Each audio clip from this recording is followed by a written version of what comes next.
Platform पर जब गौतम अरण्या को देखता है तब दोनों के दिल में वो प्यार जाग जाता है जो 8 साल से उनके दिलों में दबा हुआ था। अपने अपने लाइफ पार्टनर के इग्नोर किए जाने से या फिर यूं कहें कि 8 साल पुराने प्यार से वापस मिलने की वजह से दोनों एक दूसरे के करीब आने लगते हैं। जिंदगी में हर एक सफर का अंत तो होता ही है। 8 साल बाद अरण्या और गौतम की मुलाकात का अंत क्या होगा? 2023 में रिलीज हुई इस तमिल फिल्म का नाम है थीराकदल। नेटफ्लिक्स पर यह फिल्म फिलहाल के लिए आपको सिर्फ तमिल में देखने के लिए मिलेगी और आज मैं इसी फिल्म की स्टोरी को एक्सप्लेन करने वाला हूँ।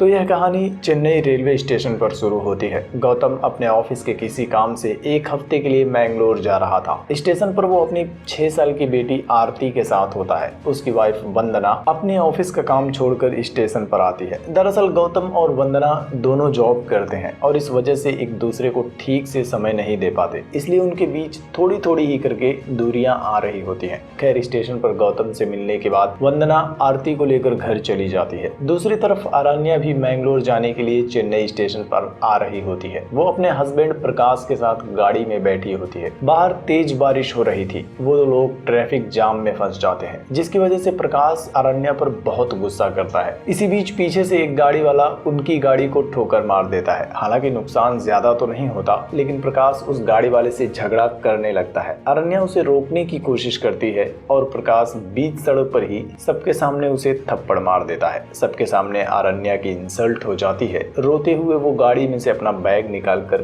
कैब लेकर स्टेशन चली जाती है। मैंगलोर के लिए अरण्या और गौतम का सफर एक ही ट्रेन की अलग अलग बोगियों में शुरू हो जाता है। रास्ते में ट्रेन एक स्टेशन पर रुकती है। गौतम चाय पीने के लिए बाहर आता है और प्लेटफॉर्म पर वो अरण्या को देख लेता है। एक दूसरे को स्टेशन पर देखने के बाद दोनों के दिल में वो प्यार उमड़ जाता है जो 8 साल से उनके दिलों में दबा हुआ था। दरअसल दोनों कॉलेज के टाइम पर कपल थे, लेकिन अरण्या के घर वालों को उनका रिश्ता मंजूर नहीं था और अरण्या ने भी अपने पेरेंट्स के कहने पर गौतम को छोड़कर प्रकाश से शादी कर ली थी। खैर, स्टेशन पर दोनों एक दूसरे का हाल पूछते हैं और उसी टाइम ट्रेन आगे बढ़ने लगती है। दोनों वापस ट्रेन में चढ़ जाते हैं और दरवाजे पर खड़े होकर एक दूसरे से उनकी फैमिली के बारे में पूछते हैं। गौतम बताता है कि मेरी 6 साल की एक बेटी है, जबकि अरण्या उसे बताती है कि वो अभी प्रकाश के साथ मिलकर फैमिली प्लानिंग कर रही है। जिसके बाद दोनों अपनी अपनी सीट पर चले जाते हैं। अगली सुबह ट्रेन मैंगलोर पहुंच जाती है। ट्रेन से उतरने के बाद गौतम अरण्या को ढूंढना शुरू कर देता है। अरण्या भी उसे ढूंढते हुए उसके पास आती है। गौतम उससे कहता है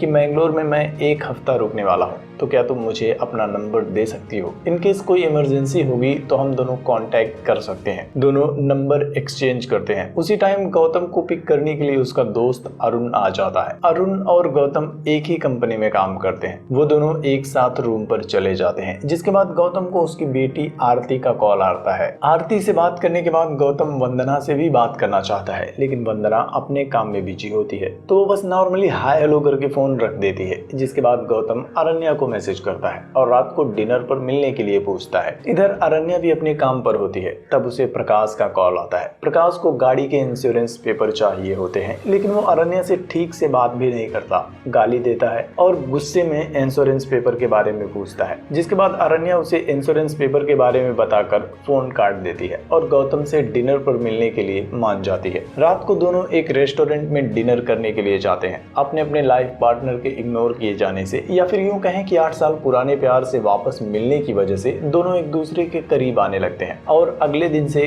काम से टाइम निकाल कर दोनों एक साथ घूमना शुरू कर देते हैं। और ऐसे ही एक दिन दोनों समंदर के किनारे बैठकर बातें कर रहे होते हैं। अरण्या गौतम को बताती है कि उसकी मैरिड लाइफ ठीक नहीं चल रही है। प्रकाश के साथ उसकी हर दिन लड़ाई होती रहती है। गौतम उसे समझाने की कोशिश करता है कि लड़ाइयाँ तो हर एक कपल के बीच होती है, लेकिन अरण्या बताती है कि हमारे बीच सिर्फ लड़ाइयाँ नहीं होती, प्रकाश मुझे मारता पीटता भी है। किसी पार्टी में हो या फिर किसी पब्लिक प्लेस में, प्रकाश कहीं भी गुस्सा होने पर मेरी पिटाई करना शुरू कर देता है। यह सब सुनने के बाद गौतम अरण्या से कहता है कि ठीक है, जब तक हम दोनों यहाँ हैं एक साथ मिलकर खुशियों के कुछ पल इकट्ठा करते हैं, वापस पुराने दिनों की तरह एक साथ रहने की कोशिश करते हैं। अगले दिन गौतम अरुण के साथ मिलकर अपने रूम पर अरण्या की सरप्राइज बर्थडे पार्टी प्लान करता है और अरण्या को मिलने के लिए बुलाता है। अरण्या केक काटने के बाद गौतम से पूछती है कि तुम जानते जानते हो कि आज मेरा बर्थडे नहीं है, फिर भी तुमने ये सब क्यों किया? गौतम बताता है कि तुम्हारे अगले बर्थडे पर मैं तुम्हारे आसपास भी नहीं रहूंगा, इसलिए एडवांस में सेलिब्रेट कर लिया। उसी टाइम अरुण को ऑफिस से कॉल आता है और अर्जेंटली अरुण ऑफिस के लिए निकल जाता है। अब रूम पर गौतम और अरण्या दोनों अकेले होते हैं। उनके बीच रोमांटिक मोमेंट बन जाता है,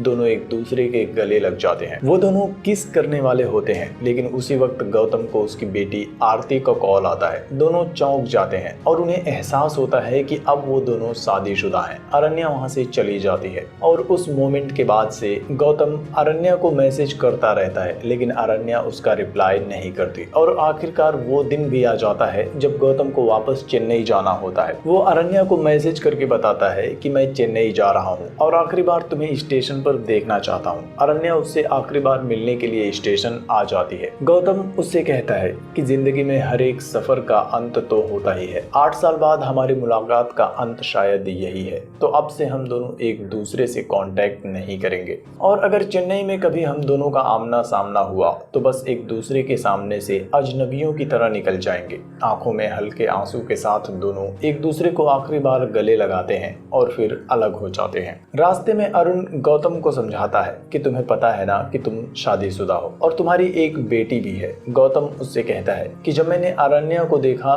तब मैं जानना चाहता था कि मुझसे दूर होने के बाद वो खुश है या नहीं, लेकिन मेरे लिए अब से वंदना ही मेरी सब कुछ है। अगले दिन गौतम अपने घर पहुंच जाता है। हमेशा की तरह वंदना ऑफिस और अपने घर के कामों में बिजी रहती है। वो गौतम को ठीक से टाइम नहीं दे पाती, लेकिन इस बार गौतम घर के कामों में उसकी हेल्प करने लगता है और पहले की तरह ही दोनों एक दूसरे का ख्याल रखने लगते हैं। इधर कुछ दिनों बाद अरण्या भी मैंगलोर से अपने काम को खत्म करके वापस आती है और घर पहुंचते ही प्रकाश उसे खाना बनाने के लिए कहता है। अरण्या उससे कहती है कि पिछले 15 दिनों से तुमने मुझे कॉल भी नहीं किया, मेरा हाल भी नहीं पूछा और आज जब मैं घर पहुंची हूँ तो बिना मुझसे कुछ पूछे तुम सिर्फ खाना बनाने के लिए कह रहे हो। तो क्या तुमने सिर्फ मुझे अपने घर पर खाना बनाने के लिए ही रखा है? और फिर एज ऑलवेज दोनों एक दूसरे से झगड़ा करना शुरू कर देते हैं। इसी तरह से 2 दिन बाद जब अरण्या को लेकर प्रकाश अपनी कंपनी की एक पार्टी में जाता है। पार्टी में वो अरण्या को अपनी कंपनी के बॉस से मिलवाता है। अरण्या उससे फॉर्मल बातें करती है, लेकिन प्रकाश उससे चिढ़ जाता है। घर आकर वो अरण्या से झगड़ा करने लगता है और बंद कमरे में उसकी जमकर पिटाई करता है और घर से बाहर चला जाता है। और थोड़ी देर बाद जब प्रकाश घर वापस आता है तब उसे पता चलता है कि अरण्या घर छोड़कर जा चुकी है। अगले दिन अरण्या गौतम के ऑफिस में उससे मिलने के लिए जाती है और गौतम को सब कुछ बता देती है। वो गौतम से कहती है कि प्रकाश से तंग आकर अब मैं उससे डिवोर्स ले रही हूँ, तो क्या तुम मेरे साथ हो? गौतम एक दोस्त की तरह उससे कहता है कि ठीक है, अगर तुम्हें किसी चीज की जरूरत पड़े तो मुझे कॉल कर देना। उसके बाद गौतम मीटिंग में होता है और उसी बीच अरण्या बार बार उसे कॉल करती रहती है। मीटिंग से बाहर आकर वो अरण्या को कॉल करता है। तब अरण्या उससे कहती है कि मैंने तुम्हें बस ऐसे ही तुमसे बात करने के लिए कॉल किया था। गौतम अपने घर आ जाता है। देर रात अरण्या फिर से उसे कॉल करती है, मैसेज करती है। परेशान होकर गौतम उसे ब्लॉक कर देता है। अगली सुबह गौतम अपनी फैमिली के साथ रेस्टोरेंट में होता है। अरण्या रेस्टोरेंट में उसको फॉलो करती है, अपना नंबर चेंज करके उसे मैसेज करती है। यह सब देखकर गौतम परेशान हो जाता है। वो आरती और वंदना को घर पर ड्रॉप करने के बाद फाइनली अरण्या से मिलने के लिए जाता है और उसे पूछता है कि आखिर तुम मुझे इस तरह से परेशान क्यों कर रही हो? अरण्या उससे कहती है कि हम दोनों अपनी फैमिली के नाम पर झूठी लाइफ जी रहे थे, लेकिन मैंने अपनी झूठी लाइफ खत्म कर दी है। तुम्हें भी वंदना को डिवोर्स देकर अपनी झूठी लाइफ खत्म कर देनी चाहिए, जिसके बाद हम दोनों एक साथ अपनी नई जिंदगी शुरू कर सकते हैं। उसकी बातें सुनकर गौतम गुस्सा हो जाता है और उससे कहता है कि मैं तुम्हें एक बात क्लियर कर देना चाहता हूँ कि मैं तुम्हें पसंद करता था। इसका मतलब ये नहीं कि मैं वंदना को पसंद नहीं करता या फिर उसके साथ खुश नहीं हूँ। तुम मेरी लाइफ में अब कभी भी वापस नहीं आ सकती। और गौतम गुस्से में वहां से चला जाता है। अगली सुबह गौतम अपने घर की बालकनी में होता है। तब वो देखता है कि अरण्या उसके सामने वाले फ्लैट में शिफ्ट हो रही है। गौतम उसके आने से परेशान हो जाता है और उस दिन के बाद से कई दिन तक अरण्या बार बार गौतम को परेशान करती रहती है। गौतम को हमेशा डर लगता है कि कहीं वंदना को इसके बारे में पता ना चल जाए। और एक शाम को गौतम अपने घर पर होता है। वंदना आरती को लेकर डांस क्लास के लिए चली गई थी। तभी अरण्या उसके घर आ जाती है और उसे देखकर गौतम परेशान हो जाता है और वापस जाने के लिए कहता है। लेकिन अरण्या उससे कहती है कि आज मेरा असली वाला बर्थडे है और मैं इसे तुम्हारे साथ सेलिब्रेट करने के लिए आई हूँ। उसी टाइम पर डोरबेल बजती है। आरती और वंदना डांस क्लास से वापस आ गए थे। गौतम अरण्या को बालकनी में छुपा देता है और रात में जब वंदना और आरती सो जाती हैं, तब वो अरण्या को बालकनी से बाहर निकालकर घर जाने के लिए कहता है। अरण्या इस बार गौतम पर गुस्सा हो जाती है और गुस्से में उसके घर से निकल जाती है। अगले दिन अरण्या गौतम को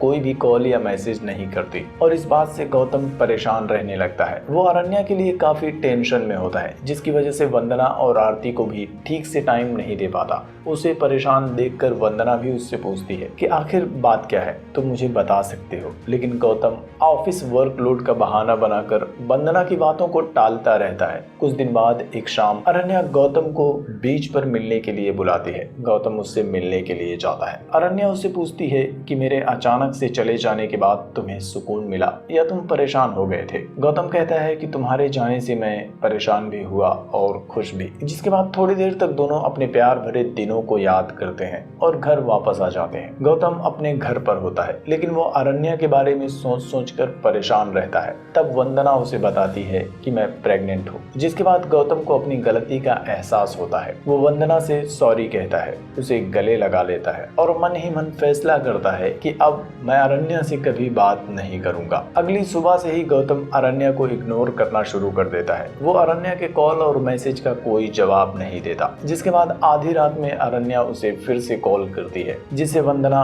जाग जाती है और गौतम से पूछती है कि आखिर आधी रात में तुम्हें कॉल कौन कर रहा है। गौतम कहता है कि अरुण है, जो शायद पीने के बाद मुझे कॉल कर रहा है, तुम सो जाओ। थोड़ी देर बाद अरण्या गौतम को मैसेज करती है और कहती है कि अगर तुम मुझसे अभी मिलने के लिए टेरिस पर नहीं आए तो मैं तुम्हारे घर में आ जाऊंगी। गौतम तुरंत टेरिस पर जाता है। अरण्या उससे कहती है कि मैंगलोर में तो हमारे बीच सब कुछ ठीक ठाक ही था, लेकिन यहाँ तुम मुझे बार बार इग्नोर कर रहे हो, इसलिए इस वीकेंड फ्राइडे को हम दोनों यहाँ से कहीं दूर घूमने के लिए चलेंगे और अगर तुम मेरे साथ नहीं आए तो अच्छा नहीं होगा। परेशान होकर गौतम भी नीचे आ जाता है और उस वक्त वंदना जाग रही होती है। उसे गौतम पर शक हो जाता है। अगली सुबह वंदना गौतम का फोन अनलॉक करने की कोशिश करती है, लेकिन उसे पता चलता है कि गौतम ने पासवर्ड बदल दिए हैं और उसे गौतम पर पूरी तरह से शक हो जाता है। शाम को आरती प्लेग्राउंड में बच्चों के साथ खेल रही होती है और कुछ बच्चे उसके साथ मारपीट करने लगते हैं। तभी उसे चोट लग जाती है। उसी टाइम पर अरण्या भी वहां आ जाती है और आरती से कहती है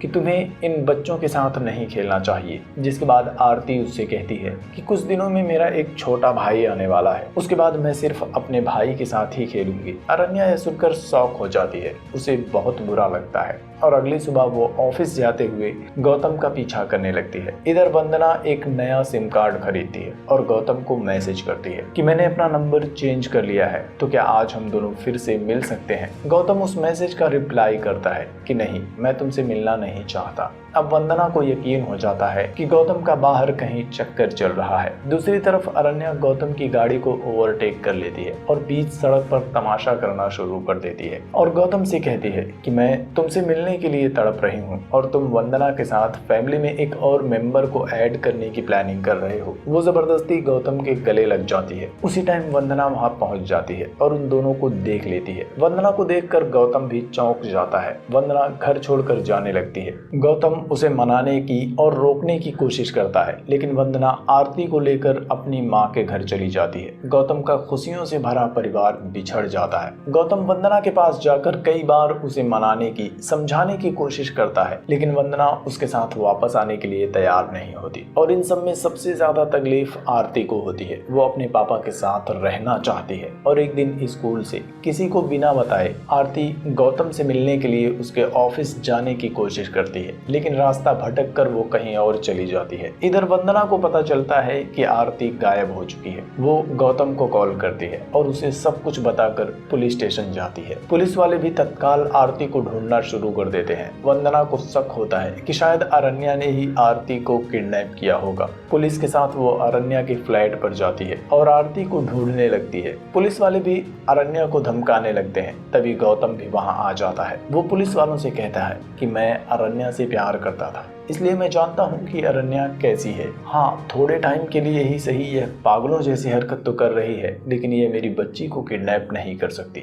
अब पुलिस के साथ साथ गौतम और वंदना आरती को ढूंढना शुरू कर देते हैं। इधर अरण्या भी आरती को ढूंढ रही होती है और फाइनली एक जगह पर अरण्या को आरती मिल जाती है। अरण्या के पूछने पर आरती उसे बताती है कि मैं अपने पापा से मिलने गई थी, लेकिन रास्ता भटक गई। मुझे अपनी माँ का नंबर तो याद है, लेकिन मैं उन्हें कॉल नहीं कर सकती क्योंकि वो पापा से नाराज हैं, उन्हें बुरा लगेगा। आरती की बातों से अरण्या को भी अपनी गलती का एहसास हो जाता है। वो गौतम को कॉल करके आरती के बारे में बता देती है। गौतम वंदना के साथ वहां पहुंच जाता है और वो दोनों आरती को लेकर चले जाते हैं। जिसके बाद हम देखते हैं कि तेज बारिश के बीच अरण्या स्टेशन पर होती है और गौतम उसे ड्रॉप करने के लिए आया होता है। अरण्या उससे कहती है कि मैं तुमसे प्यार करती हूँ, इसलिए तुम्हें हासिल करने की जिद में मैं ये सब कुछ कर रही थी, लेकिन मुझे अंदाजा भी नहीं था कि मेरा प्यार एक छोटी बच्ची को इस तरह से हर्ट कर सकता है। आज के बाद मेरी वजह से तुम्हें कोई परेशानी नहीं होगी। मैं अपने उस गौतम की यादों के साथ कहीं दूर जा रही हूँ, जो 8 साल पहले कॉलेज में मेरे साथ हुआ करता था। आखिरी बार दोनों एक दूसरे के गले लगना तो चाहते हैं, लेकिन रुक जाते हैं और एक दूसरे की यादों के साथ आंखों में आंसू लेकर जुदा हो जाते हैं और उनकी प्रेम कहानी भी यहीं पर खत्म हो जाती है। कमेंट करके मुझे बताना कि आपको यह कहानी कैसी लगी। इसके अलावा वीडियो को लाइक करना, शेयर करना और साउथ फिल्मों की और भी एक्सप्लेनेशन वीडियो को देखने के लिए चैनल को भी सब्सक्राइब करके बेल आइकन को भी प्रेस कर लेना, जिससे कि आपसे मेरी कोई भी नई वीडियो मिस ना हो सके।